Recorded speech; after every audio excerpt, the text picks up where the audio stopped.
Galnet News Digest, 21st of February 3305. We read the news so you don't have to. In this week's news, Crow survives Neutron fry-up. Prax teases new combat software. Tharg files a complaint. Starport, at the centre of the galaxy.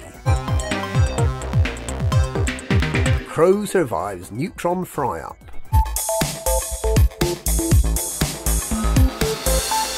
One of the leaders of the Distant Worlds 2 expedition has survived a type of encounter with a neutron star that was until recently considered unsurvivable. While attempting to supercharge her frameshift drive, Commander All Crows Are Black hit the neutron star exclusion zone and dropped into normal space inside the jet cone. This is an extremely hazardous environment, as your Kovas will take great delight in telling you repeatedly. Modules will take damage and start to fail within a few seconds. The intuitive approach of trying to get back into supercruise to try to get away from the cone is generally ineffective and results in the death of the commander. Fortunately for Crow, Commander Asmo-27 has been conducting detailed tests on different survival strategies, and by following his recommendations, Commander All Crows Are Black survived to explore another day. The Asmo-27 Neutron Cone Survival Guide consists of 3 steps. Number 1. Pop a heatsink. This will stave off module damage for as long as possible. Number 2. Repair your canopy using your AFMU. There's no point in making it out, only to suffocate in the blackness of space because your canopy's broken. Number 3. Target any star that's in front of your ship and high wake out. You can't easily manoeuvre, so pick a star, any star that you're pointing towards and is in range. There's no time to be fussy. Commander All Crows Are Black suffered 20% module damage, but the alternative would have been fried Crow and a rebuy from a port 5,000 light years in the wrong direction. So if you ever find yourself bobbing helplessly in normal space inside a neutron cone, remember the 3 steps to survival. Pop a heatsink, repair your canopy, and high wake out of the system. Heatsink, canopy, high wake. Be like Crow. Prax teases new combat software. Prax Incorporated, manufacturer of weapons and guidance systems, has hinted at revolutionary new combat systems just around the corner. Prax is celebrated as the company behind the Target Next Hostile threat recognition software. But far from relying on that success and the massive boost in share price it brought, the company is engaged in a massive research and development program. Some politically correct pinko-liberal journalists, such as Adley King of the Federal Times, have criticised Prax for trying out new and untested weaponry in systems with a high civilian population. Prax insists that it is relatively rare for civilian ships to be destroyed during its testing programs, and suggests that the occasional friendly fire incident is a price worth paying to safeguard our way of life. Tharg files a complaint.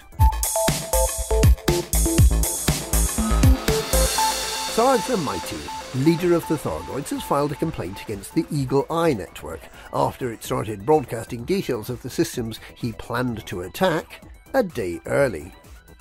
It's a long-established rule of engagement that the Thargoids will only start attacking new systems on Thursday, also called Tharg's Day. That Cannon will spend Thursday morning running around the Eagle Eye network to find out what systems are likely to come under attack, and that the Thargoid kills from Thursday to Tuesday will determine what happens next. If enough Thargoid ships are attacked, the Thargoids will back off. Otherwise, they'll bring in a lot more ships the following week and start damaging stations. Wednesdays don't count. No one cares what happens on Wednesdays. With the newly targeted systems leaked a day early, Tharg has expressed his concern that the meatbag humans will have a head start in their Thargicidal slaughter. He will of course counter in the only way he knows. He'll do his best to ensure that there are no non-human signal sources visible for as long as possible, and that when they do arrive, that they'll be bugged. Bugged with lots and lots of brave Thargoids willing to take part in the numbers game that will determine their future. Starport at the centre of the galaxy. A new starport has been towed into position near Sagittarius A star.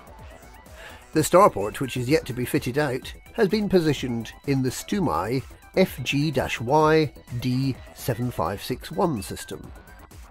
A programme to fully outfit the station is expected to start around the 7th of March.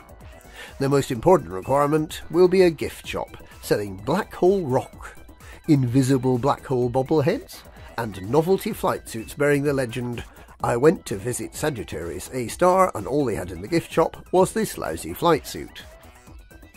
Elsewhere in the galaxy, Commanders Highway Warrior and Veristhia of the Fuel Rats have completed their 600-hour 25-day journey in Supercruise to rescue their most distant client ever, Commander Diluvian.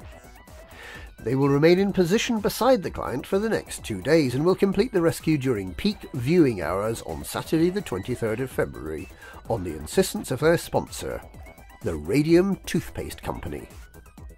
And representatives of the isolationist religious group the Sublime Order of Van Manen Star, whose symbol is the sign of the Xbox, have indicated that they wish to meet in person with His Munificence, Alvin DeFeer, MKC, the leader of the Hutton Orbital Truckers, at the Commander Summit in Manchester on the 20th of April. They will bring with them the Divine Bonio, but are aware that in order to avoid offence, it must only be passed to His Eminence via his advisor, Snoswell of Wheeler Cottage. And that's this week's Galnet News.